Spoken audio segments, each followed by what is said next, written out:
ज्ञान दीक्षा चैनल में आपका एक बार फिर स्वागत है। आज हम आपको ऑनलाइन क्लास में पढ़ाने जा रहे हैं। ज्ञान दीक्षा यूट्यूब चैनल में आपका स्वागत है। आप पढ़ रहे हैं शिक्षा शास्त्र में ब्रिटिश कालीन शिक्षा व्यवस्था जो थी कैसी थी भारत में, तो उसमें आपको हमने पिछले वीडियो में ब्रिटिश कालीन शिक्षा के क्षेत्र में प्राच्य पाश्चात्य विवाद को पढ़ा दिया था और आज आप पढ़ेंगे शैक्षिक विवाद जो लॉर्ड मैकाले का विवरण पत्र है उसके बारे में पढ़ेंगे। तो समय नष्ट ना करते हुए सीधे अपने चैप्टर पर चलते हैं जो कि लॉर्ड मैकाले का निस्यंदन सिद्धांत है। इसके बारे में हम आपको पढ़ा रहे हैं। लॉर्ड मैकाले का निस्यंदन सिद्धांत क्या है इसको आप पढ़ेंगे। निस्यंदन सिद्धांत है क्या, इसका अर्थ आप देखेंगे। पहले हमने वीडियो में थोड़ा इसको बताया है, लेकिन इसमें हम निस्यंदन सिद्धांत को पूरी तरीके से बताने का प्रयास करेंगे। लॉर्ड मैकाले का निस्यंदन सिद्धांत, तो लॉर्ड मैकाले का निस्यंदन सिद्धांत क्या है, तो सबसे पहले देख लेते हैं। जो लॉर्ड मैकाले का निस्यंदन सिद्धांत है, उन्होंने शिक्षा व्यवस्था को भारत में लागू करने के लिए उन्होंने एक नीति अपनाई थी जिसको निस्यंदन सिद्धांत कहा जाता है। ये क्या है? ईस्ट इंडिया कंपनी के शासनकाल में भारत में शिक्षा का दायित्व कंपनी को जो सौंप दिया गया था तथा शिक्षा के स्वरूप संबंधी प्राच्य पाश्चात्य विवाद का भी समाधान प्राप्त कर लिया गया, परंतु इसके साथ एक अन्य प्रश्न महत्वपूर्ण हो गया था। वो ये था कि भारत के किस वर्ग के व्यक्तियों को उच्च शिक्षा प्रदान करनी के लिए इस व्यवस्था को किया जाए। संपूर्ण भारतीय समाज को शिक्षित किया जाए या कुछ लोगों को शिक्षा प्रदान की जाए। इस विषय में मैकाले तथा कंपनी के अधिकारियों ने एक विशिष्ट नीति का प्रतिपादन किया जिसका नाम है निस्यंदन सिद्धांत, जिसको हम छनाई का सिद्धांत भी कहते हैं। निस्यंदन सिद्धांत जो है छानने, इसका अर्थ होता है छानने की क्रिया। क्या होता है? छानने की क्रिया। निस्यंदन का अर्थ होता है छानने की क्रिया। छानने की क्रिया शिक्षा के क्षेत्र में प्रतिपादित इस निस्यंदन सिद्धांत के अंतर्गत कंपनी के अधिकारियों आज ने स्पष्ट किया कि भारत में केवल उच्च वर्ग के भारतीयों को शिक्षा प्रदान की जानी चाहिए। किसको प्रदान की जानी चाहिए? उच्च वर्ग के, जो उच्च वर्ग के लोग थे उनको शिक्षा प्रदान करने की बात की गई।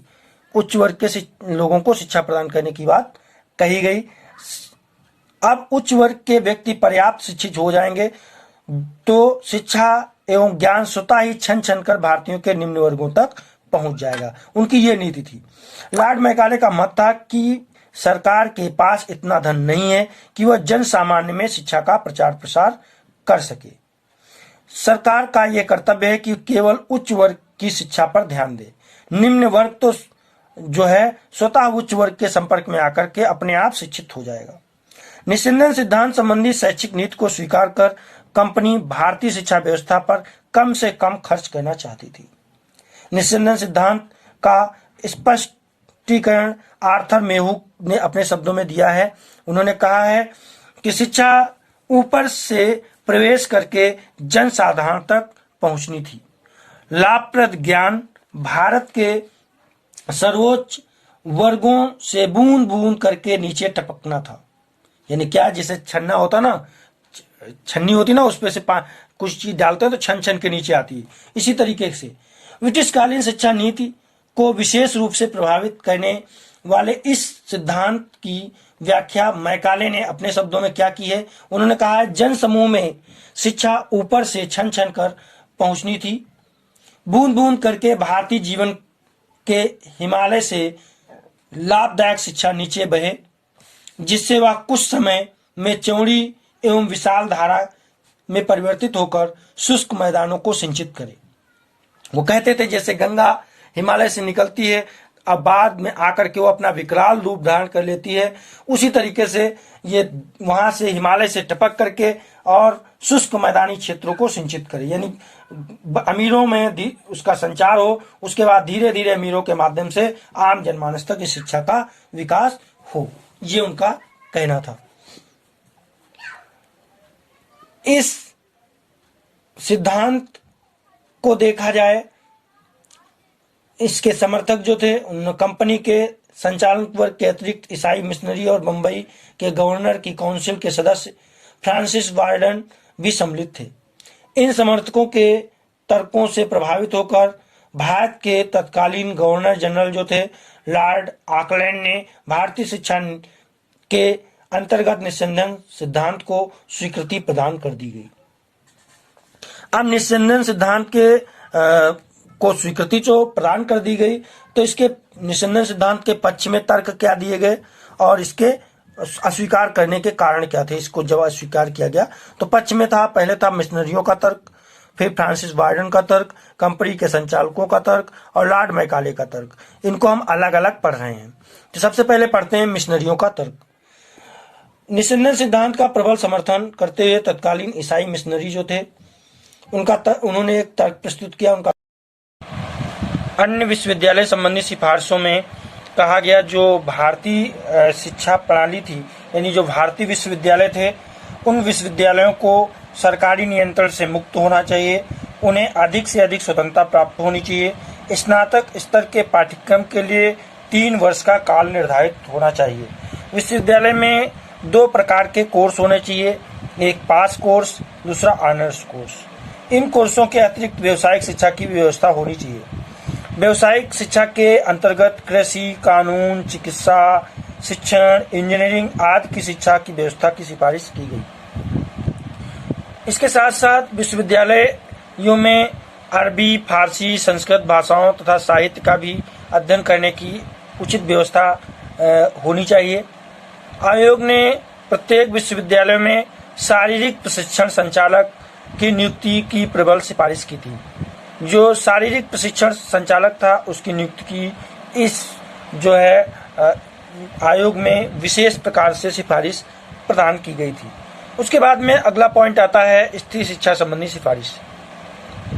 ये जो सेडलर आयोग है, इसने जो अपनी सिफारिश प्रस्तुत की, इसमें स्त्री शिक्षा के संबंधित भी सिफारिश प्रस्तुत की थी। शैक्षिक सुधारों संबंधी कोई भी आयोग जो है वो स्त्री शिक्षा की चर्चा के बिना जो है आगे नहीं बढ़ सकता, यानी स्त्री शिक्षा की अवहेलना नहीं की जा सकती। इस प्रकार कलकत्ता विश्वविद्यालय आयोग ने भी तत्कालीन स्त्री शिक्षा के विषय में अपने सुझाव प्रस्तुत किए।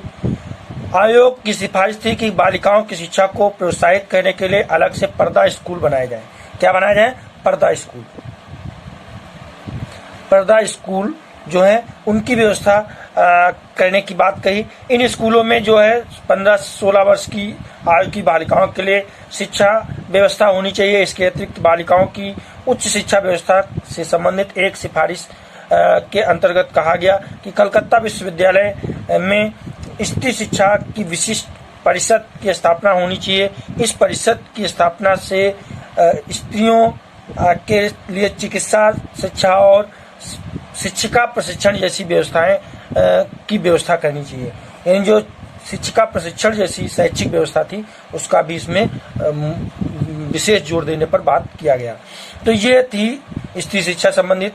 तो ये कलकत्ता विश्वविद्यालय आयोग की मुख्य सिफारिशें थी। माध्यमिक शिक्षा के संबंधित सिफारिशें थी, कलकत्ता विश्वविद्यालय संबंधित सिफारिशें थी, अन्य विश्वविद्यालयों से संबंधित यानी जो भारतीय विश्वविद्यालय थे उनसे संबंधित सिफारिशें थी। उसके बाद में स्त्री शिक्षा संबंधी सिफारिशें थी। अब इसका मूल्यांकन पढ़ेंगे, यानी गुण और दोष समझेंगे। तो मूल्यांकन तभी क्या आता है, मूल्य का अंकन, यानी जब गुण और दोष दोनों के बारे में हम जान लेते हैं। तो सबसे पहले हम देख लेते हैं इसके गुण क्या हैं। तो कलकत्ता विश्वविद्यालय का सराहनीय कार्य यह था कि भारत में उच्च शिक्षा के प्रसार के लिए महत्वपूर्ण इसने योगदान दिया।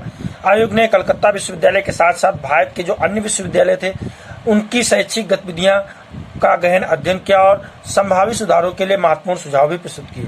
यही कारण था कि तत्कालीन भारतीय सरकार जो थी ने आयोग के सुझावों को स्वीकार कर लिया था और लागू भी किया। विद्वानों का मत है कि इस आयोग की सिफारिशों को लागू करने के परिणाम स्वरूप उस समय के भारतीय जो विश्वविद्यालय थे सच्चे अर्थों में शिक्षण और अनुसंधान के केंद्र बन गए थे। इससे पूर्व में मात्र एक शिक्षा यानी परीक्षा की संस्थाएं ही थे। उसके बाद इनको महत्व मिल गया था। दोष में हम कह सकते हैं, इसकी कमियों में हम कह सकते हैं कि जो भारत जैसे गरीब देश में जो आवासीय विश्वविद्यालय स्थापित किए गए जाने की सिफारिश थी वो उचित नहीं थी। इसके अतिरिक्त आयोग द्वारा माध्यमिक शिक्षा को विश्वविद्यालयों के नियंत्रण से मुक्त करने की सिफारिश की भी आलोचना की जाती है। आयोग ने माध्यमिक शिक्षा के निरीक्षण और नियंत्रण का भार नवनिर्मित शिक्षा बोर्डों को सौंपने की सिफारिश की थी। इस परिवर्तन के आगे चल करके अच्छे परिणाम प्राप्त नहीं हो सके। इसी प्रकार इंटरमीडिएट कॉलेजों के परीक्षण को भी असफल ही पाया गया था, क्योंकि ये सफल नहीं हो सके थे। तो इन दोषों को अगर सही से ध्यान में न रखा जाए, इनको गुणों की अपेक्षा दोष इसके कम हैं, तो हम स्पष्ट रूप में कह सकते हैं कि कलकत्ता विश्वविद्यालय आयोग की सिफारिशें कुल मिलाकर के भारतीय शिक्षा के विकास में सहायक सिद्ध हुई। इस विषय में आर्थर मेहू जो हैं, इन्होंने अपने विचार प्रस्तुत करते हुए कहा है कि कलकत्ता विश्वविद्यालय आयोग का प्रतिवेदन सुझाव एवं सूचना का अन्य स्रोत है। भारतीय शिक्षा के इतिहास में इसका महत्वपूर्ण योगदान है।